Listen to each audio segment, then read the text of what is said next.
Yo, what is up? Hope all is well with you guys going on with your winter mission, and here is the winter mission reward tank, the SU-130PM.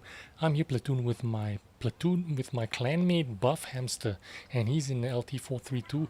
Now, this tank is not a typical tank destroyer. Obviously, you've probably heard already, it plays like the Scorpion, it acts like a Scorpion, it wants to be a Scorpion light tank because it's got this great 39%, 40% camo, and I'm actually playing out of my comfort zone.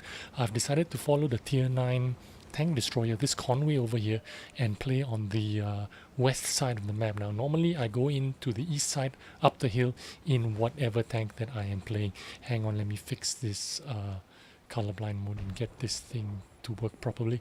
Okay, so I'm here thinking about learning how to play this tank because I am not a tank destroyer player.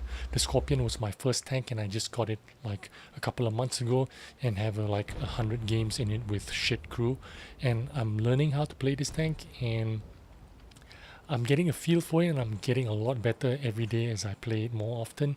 Now I saw that Conway take a hit from that Samoa SM, but I know this position right here and I know I have the camo to take on this Samoa anytime soon. He's going to pop up.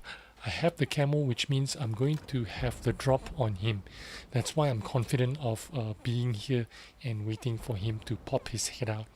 And this thing does 520 damage, 520 alpha, 243 penetration on the AP shells, and on the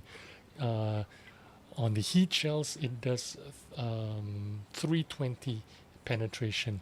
Now I'm running gun lane drive, I'm running a rammer, and I'm running binocular telescope, which I don't often do. In fact, I've got optics in the Scorpion because I like to play it aggressively like a medium tank, but I thought I'd take take some advice from some of the better players that I watch on stream, and I saw a lot of people using the binocular telescopes, so I thought I'd give it a try and see how it works out. Now I knew this Samoa SM was going to come back for seconds, which is why I waited for him, and because I know I have superior camouflage values, I am going to definitely get a drop on him when he comes on. The reload time is 11.23 seconds, and if you have BIA and all that shit, it comes down to about 10.5 seconds of reload, which is really good. The aim time 1.92 seconds. Again, if you have BIA and all that, you can get it down to like 1.8 or something. Now remember I told you I was following this tier 9 Conway. Now he seems to be aggressive on this side. He's reading something that I'm not reading. I'm going to trust his instincts and I'm going to follow him in. He's taken more damage than he needed to. I find a ledge here. I've never been to this ledge, but I see that AMX CDMA or whatever, and I shoot him once and he doesn't even spot me because I shot through those trees there. With my 40% camo, I decide to stay here and shoot him again, but he's so fortunate that I bounced. So what am I going to do here? We're leading 4-1. To be honest with you, I didn't know what to do. I was just going to back off because there's a defender here and I can't possibly fight a defender on my own, and I don't want to get shot from those guys on my right. So I'm going to hang tight behind these houses and see if I can lose my spot before I push forward. I know forward is the only way I can go because it's already 6-2. We've already almost won this. All I need to do is make sure I squeeze out as much damage as I can. So this tank has 2,778 DPM. And the thing about this tank, it's not fast, it's not slow, it drives exactly like a Scorpion, but I think it has worse terrain values, which means on sand and mud and shit like that, it's a lot worse in terms of mobility. So I don't think that mobility is really good. You can see I'm trudging along really slowly here. And that's the thing about this tank, which isn't very good. So you need to think 2-3 steps ahead. You don't have the mobility like a light tank. Like you can think one step ahead, you need to think more than one step ahead. The gun elevation 37 degrees. That means you can shoot the fucking sky if you wanted to. Gun depression 7 degrees. 7 degrees is not too bad at all for a tank destroyer. And the thing that's special about this tank is the gun.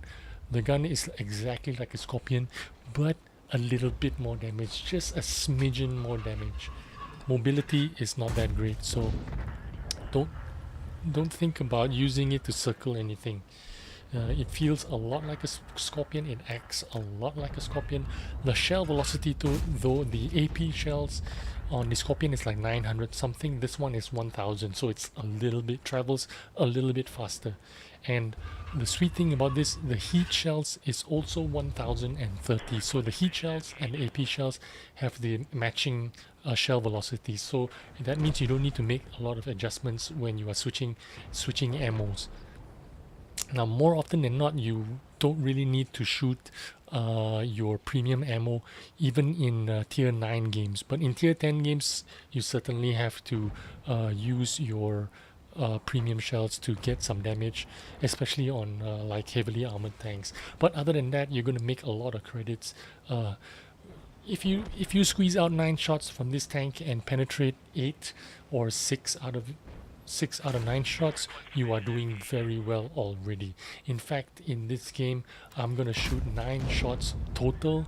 I'm gonna hit 8 and I'm gonna penetrate only 7. And with that said, that's already 3,712 damage, and that's gonna net me 153,000 credits. Ace tanker. So after deductions of ammo, I didn't shoot any premium, of course, and that's 153,000 of credits. That's of course with the 50% bonus credit thing. Without it, it would be about 100k credits. Ace tanker for me. GG. Hope you are grinding this tank. This tank is totally worth it. Try and get 70-80% discount on this tank. So grind as hard as you can for this next 10 days. Good luck, and I'll see you on the battlefield.